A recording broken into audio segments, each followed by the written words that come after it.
Құдайдан келген хат. Сенің ойларың маған тым жоғары. Уа Құдай, қанша көп олардың саны. Забур жырлары 138 тарау 17 аят. Балам, әлем жаратылмай тұрып ақ, мен сені білемін.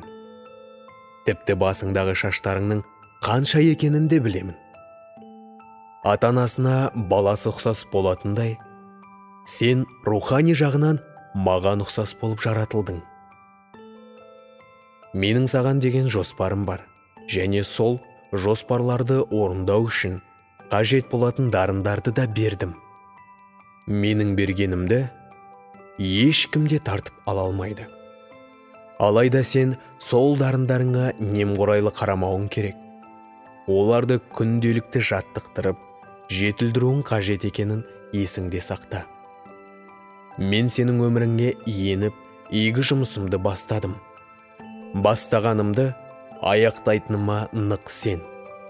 Мен бастағанымның барлығын әрқашанда аяқтаймын. Менің саған деген ерекше жоспарым көкте белгілеп қойылған. Менің саған деген ниетім және өзіңе берген уәдем ешқашан өзгермейді. Осы өміріңде сенде біраз қиыншылықтар болмақ, бірақ қуан. Шайтан саған зиянын келтіре алмайды, және осы күнәһар әлемде сені құрта алмайды. Өйткені мен олардан сол билікті тартып алдым. Қиыншылыққа түскен кезіңде, менің саған дер кезінде көмек беретінімді ұмытпа. Мойныңдағы жүгіңді маған бер.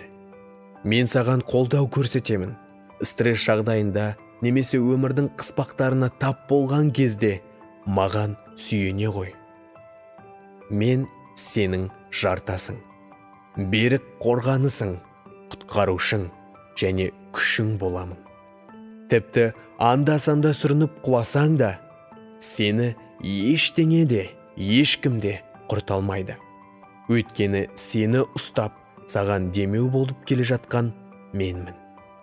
Балам, саған мынаны ескертейін. Рухани соқыр адамдардан ақыл кеңес алушы болма. Сондай-ақ күдіктенушілерден және сыншылдардан аулақ жүр. Менің сөзімді қуана оқып, ол жайында ойланып толғансаң, онда өзен жағасында өсетін талдай гүлденіп, көп жеміс бересің. Демек, істеген жұмыстарыңның барлығында табысты болады. Сенің хабарыңды асыға күтетін боламын. Жексенбі күні менің үйімде кездескенше.